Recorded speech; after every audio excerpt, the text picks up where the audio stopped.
Hai guys, welcome back to my channel. Salam sejahtera buat kita semua, amin. Berawal dari mata. Enggak ya teman-teman, maksud saya kalau perempuan tuh kan biasanya berawal dari suka untuk menemukan kata-kata bijak di Instagram, di Twitter, ya kan, terus di story ulang. Nah, gara-gara itu namanya juga cewek ya, akhirnya saya memfollow di Instagram beberapa psikolog dan penulis buku tentang hubungan cinta, teman-teman. Kalau yang saya ikutin ya di Instagram itu ada Jose Aditya, kemudian Kinan Farah, lalu lagi Rizal Wahid. Saya juga ngikutin juga di Instagram itu NKCTHI. Nanti kita cerita tentang hari ini ya, teman-teman tahu semua lah itu ya. Nah, mereka ini, psikolog ini membahas tentang hubungan pranikah. Ya, maksudnya hubungan yang sehat seperti apa, lalu move on, ya kan, terus komunikasi yang baik antar pasangan seperti apa, ya kan teman-teman, lalu juga tentang bagaimana menghadapi pasangan yang berselingkuh, pengkhianatan, seperti itu teman-teman ya, macam-macam ya. Nah, jadi begitu banyaknya masalah, ya kan, begitu ada perbedaan antara pria dan wanita cara menghadapi masalah, sehingga ya para psikolog ini ya menulis buku, mereka memberitahukan kepada kita bagaimana caranya bisa menemukan jalan keluar dari setiap hubungan percintaan seperti itu teman-teman.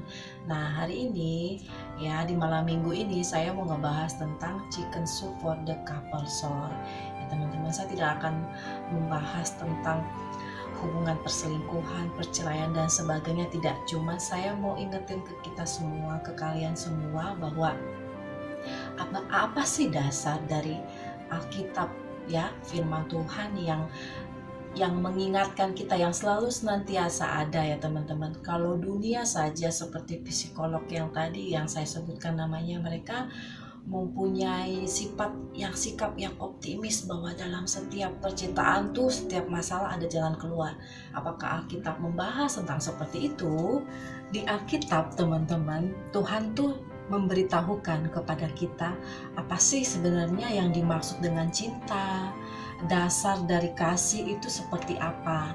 Nah, teman-teman tahu nggak isi dari 1 Korintus pasal 13? Itu kan dengan jelas ya Tuhan kasih tahu ke kita apa sih kasih itu, ya. Kasih itu sabar, kasih itu murah hati, kasih itu tidak sombong, kasih itu tidak menyimpan salah orang lain, tidak dendam, ya kan. Kasih itu tidak mementingkan diri sendiri, kemudian kasih itu percaya segala sesuatu, ya kan. Kasih itu mau mengampuni, dan kasih itu juga tidak bersuka cita atas ketidakadilan, tetapi kasih itu bersuka cita karena kebenaran. Dan pada akhirnya Tuhan mengatakan bahwa semua isi dunia ini akan lenyap, pengetahuan akan lenyap, kekayaan akan lenyap, tetapi yang tinggal tetap itu adalah kasih.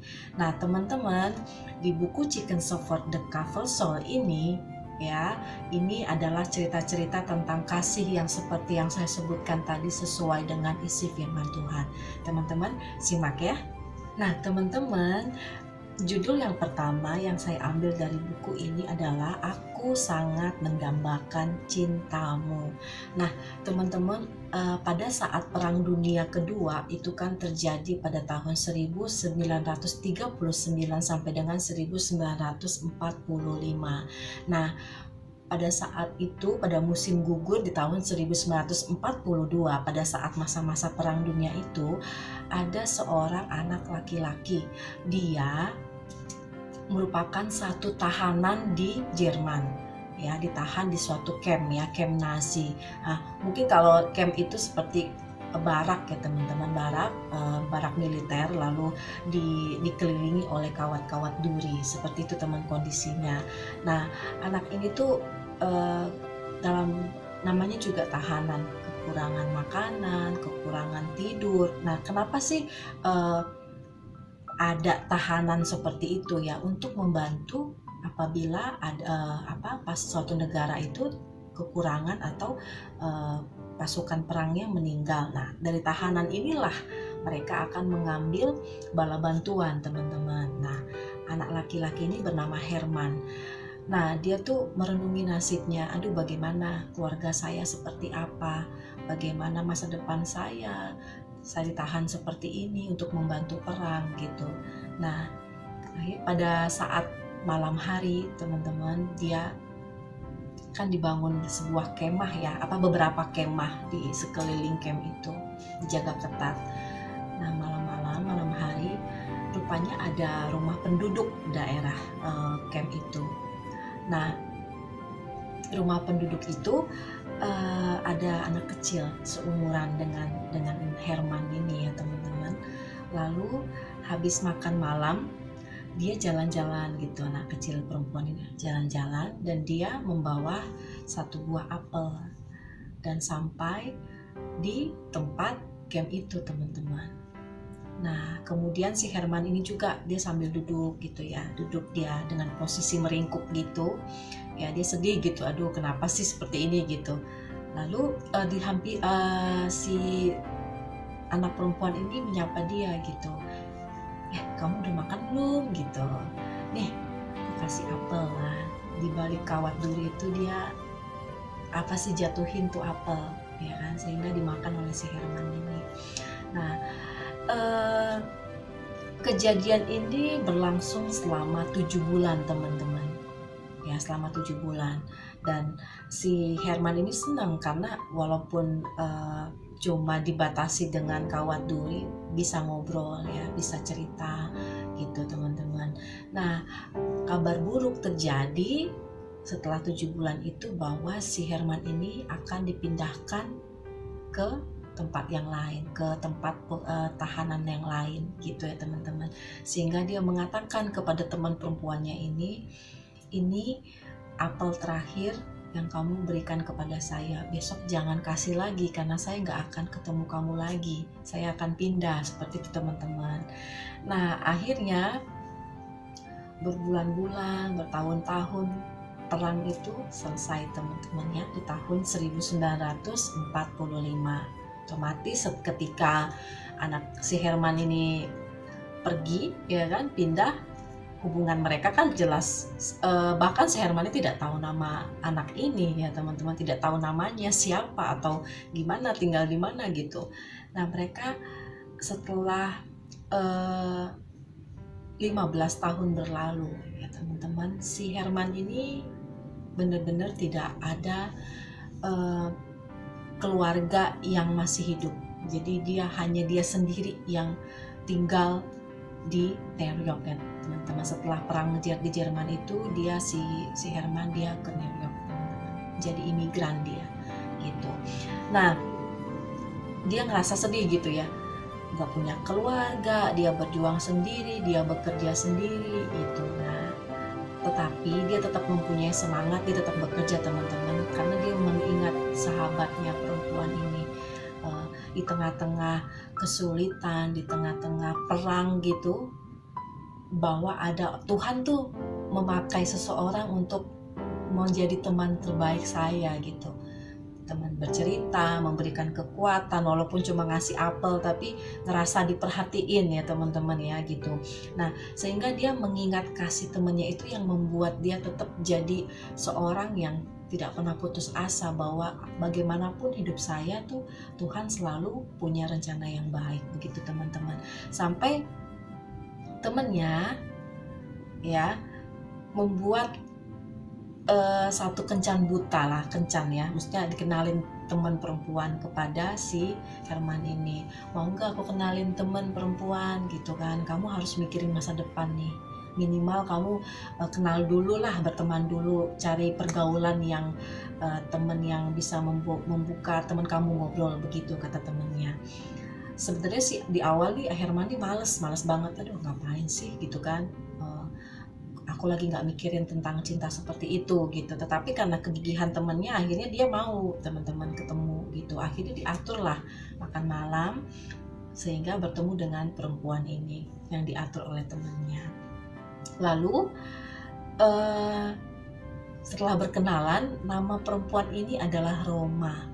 Ya teman-teman, Roma ini membuka obrolan.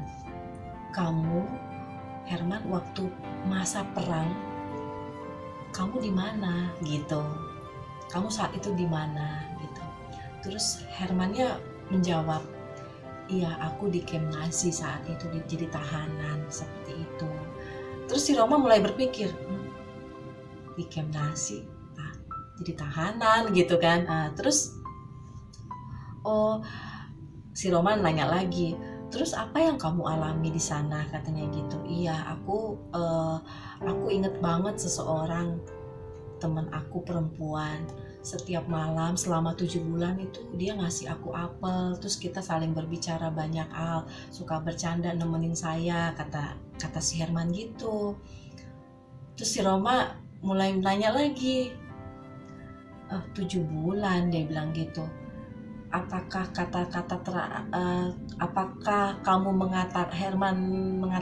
dirimu mengatakan bahwa besok tidak usah memberikan apa lagi karena akan dipindahkan ke camp lain gitu, kata si Roma gitu. Terus Herman bingung gitu kan, iya, jangan-jangan kamu katanya kan, jangan-jangan kamu yang dulu yang nolong saya gitu kan. Ternyata iya, betul itu teman-teman. Nah, jadi pada akhirnya setelah 40 tahun mereka ketemu lagi teman-teman. Sampai akhirnya kisah mereka menikah, masuk ke acara Oprah ya. Teman-teman tahu lah acara yang spektakuler itu dia ya kan, di Amerika itu Oprah itu. Mereka bersaksi, mereka menceritakan kisah mereka bahwa satu teman-teman pelajarannya, bahwa selalu akan ada harapan di tengah-tengah kepahitan, akan selalu ada sukacita, akan selalu ada penghiburan di setiap hal-hal yang tidak pernah kita pikirkan ya teman-teman ya kan. Siapa sih yang bisa mengira akan ketemu lagi ya kan orang yang nolong kita gitu kan, gitu, bahkan akhirnya menjadi pasangan hidup kita. Nah teman-teman, apapun yang menjadi masalah kita saat ini, ingatlah bahwa Tuhan selalu mempunyai rencana yang terbaik, yang lebih baik, yang lebih kita rencanakan baik, Tuhan tuh punya rencana yang lebih baik lagi ya teman-teman. Next ke cerita berikutnya teman-teman. Di judul kedua, judulnya adalah Iman yang Diuji. Jadi ada seorang pendeta, dia bernama Wes Anderson ya teman-teman. Nah, pada suatu hari Bapak Wes Anderson ini dia mengadakan rapat di gerejanya ya bersama umatnya. Nah, setelah rapat itu pulang kira-kira jam 8:30 malam. Dia memiliki jemaat atau umat itu sebanyak 101 jemaat teman-teman. Nah, dia pulanglah jam 8:30 malam dia pulang. Lalu di tengah jalan dia melihat jemaatnya bernama Ibu Dorothy. Itu dia Ibu Dorothy ini berusia 78 tahun. Karena malam-malam ibu ini atau nenek ini menyeberang jalan dan hampir ketabrak teman-teman, ketabrak mobil. Akhirnya sebagai pendeta ya kan, pendeta yang menjemaatkan beberapa jemaat, dia menolong ibu ini untuk diantarkan pulang ke rumahnya. Nah, pada saat dia menuntun ibu ini, karena kan usianya 78 tahun, sudah sangat tua ya teman-teman, mau masuk ke dalam mobil pelan-pelan, itu jalan persimpangan teman-teman. Ini mobilnya si Wes Anderson ini, dia menepi ke sebelah kiri karena simpangan ada mobil dengan kecepatan sangat tinggi teman-teman. Dan si Wes Anderson ini melihat, waduh, sepertinya karena itu cepat kilat teman-teman, dan dia langsung mendorong ibu ini jauh-jauh. Dia dorong sekencang-kencangnya dan akhirnya mobil yang melawan arah ini menabrak mobilnya si Wes Anderson ya teman-teman, dan akhirnya terpental ya, pental Bapak Wes Anderson ini, dan kaki sebelah kanannya karena kegencet akhirnya dia remuk teman-teman, dibawa ke rumah sakit dan diputuskan harus diamputasi kaki sebelah kanannya karena sudah benar-benar hancur gitu teman-teman. Akhirnya dalam proses operasi ya kan, dalam proses operasi gitu, berulang-ulang operasi dia tuh teman-teman, stres yang berkepanjangan itu bisa jadi depresi ya teman-teman. Nah, seorang pendeta pun mengalami sebagai manusia biasa melewati masa-masa seperti fase-fase seperti ini teman-teman. Kemudian dia pulang ke rumah ya kan, setiap bulan, setiap minggu itu proses operasi akan dilihat kan, ditindaklanjuti, oh apa yang kurang atau seperti apa.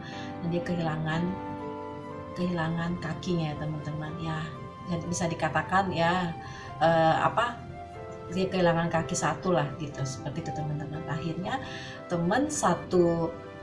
temannya pendeta dari gereja lain datang mengunjungi dia ke Wes Anderson ini, ke rumahnya, lalu memberikan penghiburan lah kepada Wes Anderson ini. Tetapi akhirnya si Wes Anderson mengeluh, dia mengatakan seperti ini, aduh, saya kehilangan kaki, tetapi orang yang nabrak saya cuma di penjara 8 bulan aja.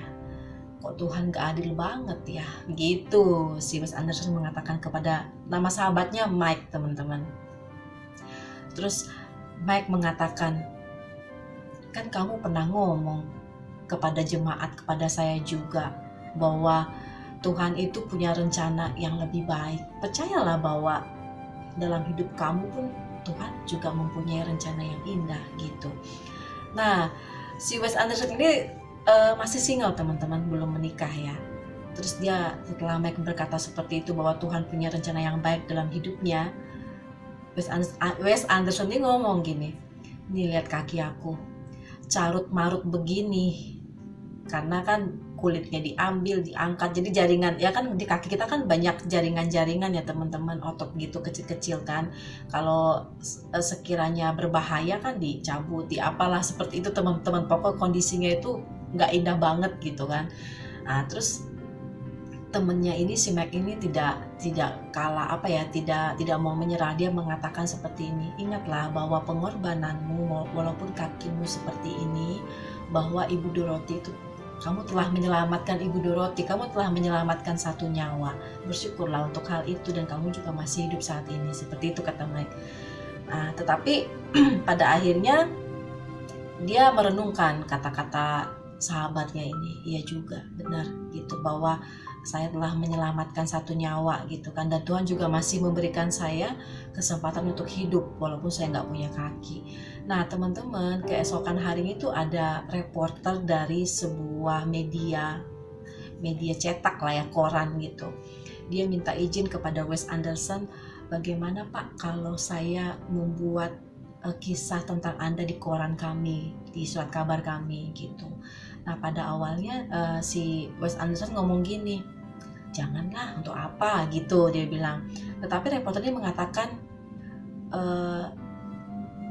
kebaikan itu perlu disebarluaskan kepada orang lain, bahwa karena pengorbanan Bapak Anda menyelamatkan satu nyawa gitu kan, kata reporternya. Pada akhirnya ya sudah, saya mau gitu. Pada akhirnya kisahnya, kejadian kecelakaan, perjalanan hidup si Wes Anderson ini ditulis di media massa, di koran ya teman-teman. Nah ada satu wanita namanya Virginia ya teman-teman.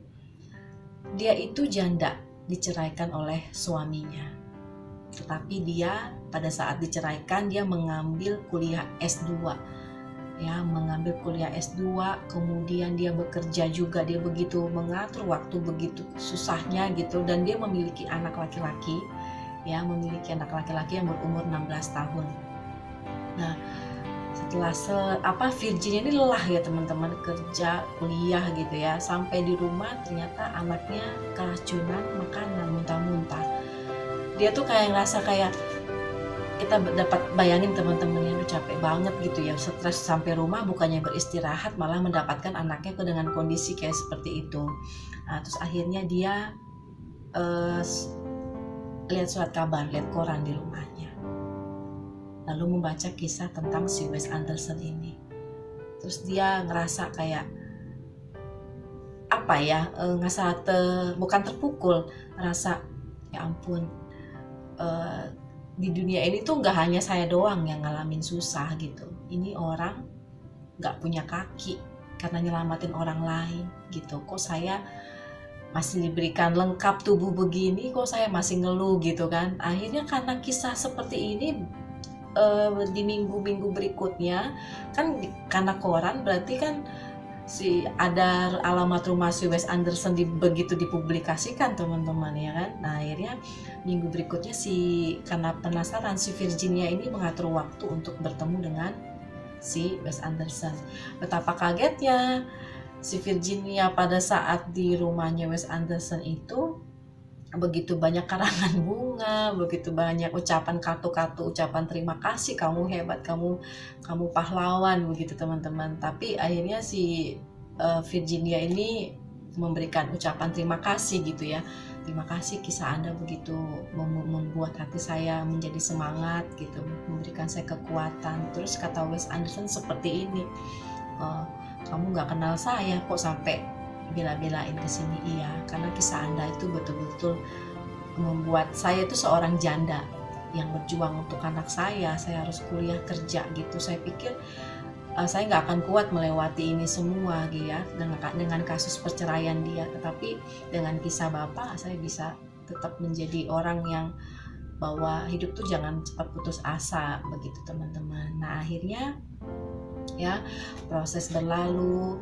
Nah persahabatan mereka ini membuat dampak yang sangat positif ya teman-teman. Pada akhirnya si Wes Anderson ini memakai kaki palsu, dia proses seperti itu sampai pada akhirnya si Virginia ini juga dia bisa menyelesaikan kuliahnya, anak dia yang satu orang yang 16 tahun itu juga sekolah dengan kuliah dengan baik dengan usahanya dia, sampai pada akhirnya mereka pacaran teman-teman ya, sampai mereka akhirnya pacaran. Dan orang tua dari si Virginia ini sangat-sangat menentang hubungan mereka berdua. Karena apa? Orang tuanya cuma ngomong satu, karena dia cacat. Dia pasti tidak memiliki kekuatan. Bagaimana dia bisa melindungi kamu dan anakmu nanti kalau dia sendiri cacat gitu teman-teman. Nah, tapi si Virginia tetap bersikukuh. Dia mengatakan yang sakit hanya kakinya, tetapi jiwanya kan nggak sakit gitu. Yang saya butuhkan teman hidup saya adalah teman yang jiwanya sehat, yang mau dekat sama Tuhan, apalagi dia seorang pendeta. Begitu teman-teman prinsip si Virginia. Nah si Wes Anderson ini karena dia sadar gitu ya, dia sadar ke kondisi keadaan dirinya, dia akhirnya menjauh dari si Virginia. Tetapi pada akhirnya dengan kegigihannya si Virginia, mereka tetap berhubungan dan pada akhirnya mereka menikah teman-teman. Di saat pernikahan kan di pesta taman ya, di pesta taman seperti pesta taman ya, maksudnya di alam terbuka teman-teman. Karena rumput, dengan kaki palsunya si Wes Anderson ini jatuh teman-teman, tertelungkup gitu ya, jatuh ya gitu ya, kejerembab lah gitu. Lalu Mike yang tadi sahabatnya si Wes Anderson ini langsung lari dan juga si Virginia lari. Pada saat itu si Wes Anderson ngerasa kayak malu banget gitu ya, kayak sedih banget. Terus dia ditolong kan sama Mike sama Virginia. Lalu dia mengatakan kepada Virginia, kamu lihat kan saya kondisinya seperti apa. Untuk menahan diri saya saja saya bisa jatuh. Kamu yakin tetap masih mau nikah dengan saya gitu, kata si Wes Anderson. Terus kata si Virginia, iya saya akan tetap menikahi kamu gitu, kata si Virginia gitu. Lalu mereka ngobrol sebentar. Jadi saat itu mereka sebenarnya kayak apa ya, bersih tegang gitu ngomong. Lu yakin gitu ya bahasanya teman-teman, lu yakin mau nikah sama gue? Nih lihat nih gue jatuh nih begini, malu di depan tamu-tamu begitu teman-teman sebenarnya maksud si Wes Anderson ini. Tapi karena si Virginia ngomong, kita berdua ini sama-sama punya kekurangan. Saya janda, saya diceraikan oleh suami saya. Ya kan teman-teman, kamu nggak punya kaki, kamu jangan lihat kekurangan kamu aja, saya juga punya kekurangan. Nah, tapi dengan kamu cacat, saya juga ngeliat kelebihan di hati kamu gitu kan, bahwa jiwa kamu sehat, bahwa jiwa kamu mampu, ya kan, kamu mampu menghadapi segala sesuatu, kamu mampu berdiri, kamu siap untuk menghadapi tantangan gitu kan. Pada akhirnya kita menikah teman-teman. Ya, jadi teman-teman, kita tuh jangan selalu ya ngelihat kekurangan diri kita, ya, dan juga jangan juga selalu ngelihat kelebihan diri kita, ya, itu nanti ujungnya jadi sombong juga. Jadi maksudnya adalah orang harus sadar bahwa kita itu memiliki kekurangan, pasangan kita juga itu memiliki kekurangan. Nah, kekurangan yang ada dalam diri kita apabila kita bersatu itu kan menjadi satu kelebihan teman-teman, ya kan. Jadi namanya hubungan, namanya pacaran itu kita memiliki kekurangan, tapi bagaimana kita mau menurunkan ego kita mau menurunkan emosi kita untuk menjalin hubungan yang tujuannya jelas gitu teman-teman. Ya, kiranya semoga ada berkat dari kedua cerita ini ya teman-teman. Ya, teman-teman dukung saya ya, subscribe, bisa komen juga kira-kira apa yang kurang, apa yang mau saya ceritakan kembali di buku-buku yang seperti apa ya teman-teman, dan juga share ke teman-teman kalian semua. God bless you all.